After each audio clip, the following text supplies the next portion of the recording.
What up, traders? What up, investors? Ken here from Dyslexic Investor. And as you know, and a lot of people I've seen a bunch of videos coming out about VTIQ, which was an investment vehicle, lack of better words, to potentially, if approved, and it has been approved, to merge and purchase NKLA, which is Nikola Motors. Basically, this is a trucking company that is using hydrogen fuel cells with some electric components to power these massive 16-wheelers hauling within short distances, and be able to manufacture these new ports on establishing varied trade routes and different lines to have these trucks continuously running. And basically, this is trying to get rid of the diesel fuel trucks and kind of cut it down to, again, hydrogen. This is going to be kicking out zero emissions. It's only going to be kicking out water. I think there was a demonstration where they were like drinking the emission or the stuff that was coming out of the tailpipe. It was a little warm, I think they said, but yeah, I wouldn't want to look at it. So that being said, this thing has been kind of through and through. A lot of people have been covering it. A lot of people have been giving their opinions on it. There isn't too much that I'm going to add to it. We're going to just kind of look at the chart. I just wanted to give my 2 cents, or maybe 1 cent, or half a penny, whatever you want to call it, on the view of the market, in particular when something is just kind of a FOMO-ish play, meaning that the FOMO play is when people get super antsy about something and just want to throw money at it, thinking it's going to be the next Tesla. It's going to be, it's going to replace everything. This company is going to go through the roof. Again, I don't have a crystal ball, and I don't think anyone does. But that being said, we can go ahead and look at the chart here.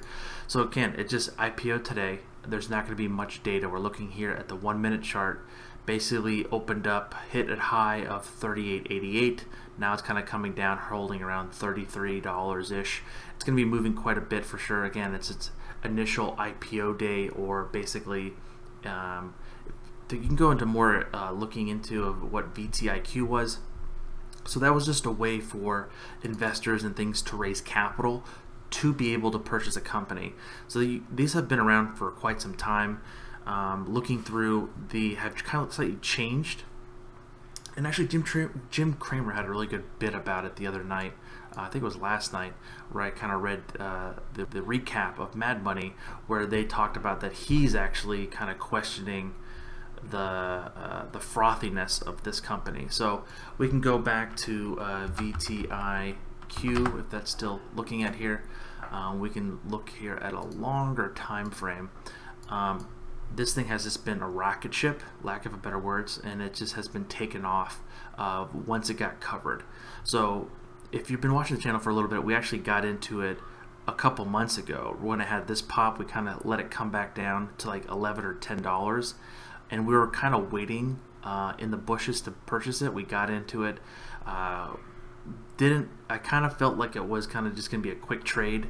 Once the parabolic SR started coming closer to the ticks, we actually got into it. The squeeze was setting up for a nice pop off.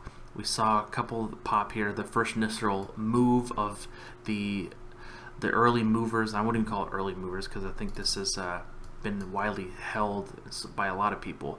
By the first like forum post, and people start saying, "Hey, this is a great company. It's going to replace Tesla." Then you can see another emotional move higher to the $14, $15 range. I'm like, oh, like it's going to be kind of coming lower. It's going to be great. It's going to replace Tesla, whatever. Then it has a huge kick up because it got a lot of press.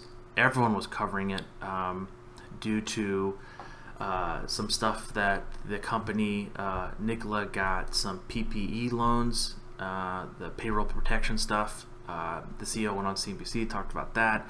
Kind of got some press, whatever you want to call it, regarding their demo day and things like that. Kind of rocketed up, kind of came back down, and then kind of didn't ever get to the 21 again. We actually sold into the strength. I think it was like 27, 20, maybe $30. Got out, and then now it's kind of been trading sideways, and then had another pop off into the overall merger or the acquisition of NKLA stock. So that's being said today, so you kind of have to compare both of them to a certain extent. That this right here is basically an extension of what we're about to look at. So some of these lines we're going to be coming into. So keep in mind the 25 limit. So we're going to go back to NKLA. And again, we see a low of 31 today. So again, it's first day of investing, first day on the market. So we're actually going to go pretty low here and go put an alert in here. If it gets to this level, could be a potential for this thing. And the one thing that, again, it's kind of been a thing that we've been doing here on the channel is looking at what the options activity is going.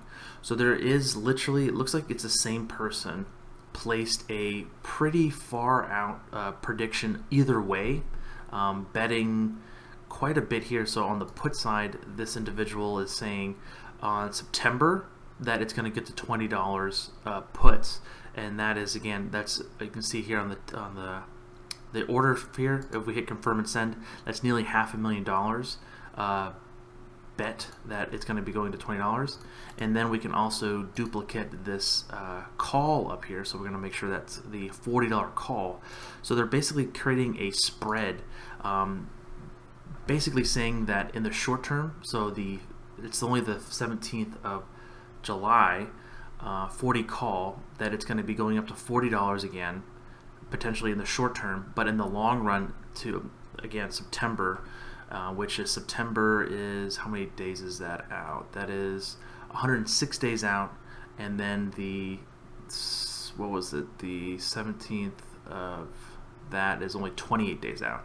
So placing a $150,000 bet that the calls will get to or near 40, but kind of plateau there, and then potentially make its way down to the $20 limit within the next 100 days.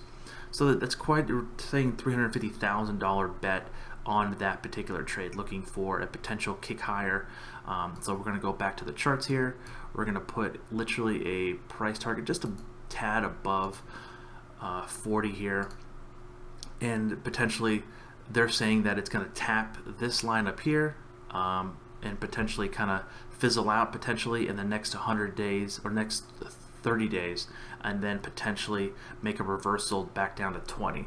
I think they're just kind of hedging it. They are weighing heavier on the put side, meaning that it could be a potentially further down the list of a potential correction, and kind of going into what a lot of people are saying is it's a little frothy. Again, this is what folks are saying.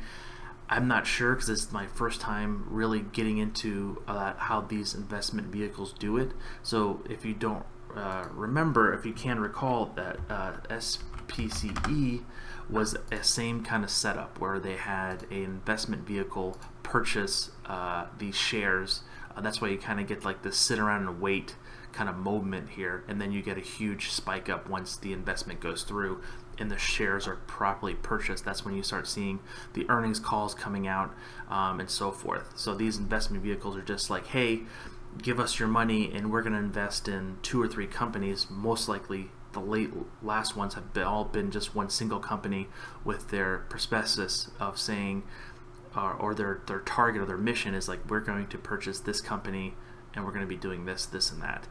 So this could be, I wouldn't say it's going to, you never know, because again, no crystal ball, that we could see a really high spike, a lot of FOMO, the folks on Wall Street Bets, a lot of the other individuals getting really much behind it, praising it, a lot of the amateur investors jumping in and saying that this is going to be the Tesla replacement, blah, blah, blah, blah. Again, no one has a crystal ball, but a lot of people are saying things I don't think they quite understand a lot of the times, especially even the professionals say a lot of things, because again, they're talking their book. We got other people just thinking that without complete understanding of the market, and it's not the lack of stupidity, it's just the lack of understanding all different sides. There's just so many different variables that come into the play here, and just being able to manage the risk of that. So be very mindful of that. Looking again, we have the overall NKLA here, which we're going to add to the ticker symbol. Again, it's trading at 34 right now. It's going to be pretty much fairly moving around quite a bit again.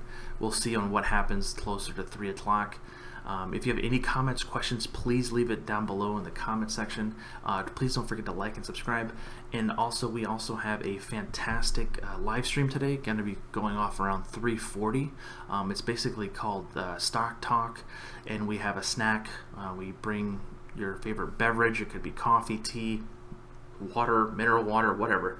And then you bring a snack, and we just talk about some stocks, looking for some potential moves in work, which is down quite a bit today, and then we're going to look at some potential earnings call also on DocuSign, which is also down a little bit today. So that being said, we'll just have some fun there. Love to see you guys come out and join. It's always a great time. Again, you guys have a wonderful day, and I'll see you guys soon. Peace.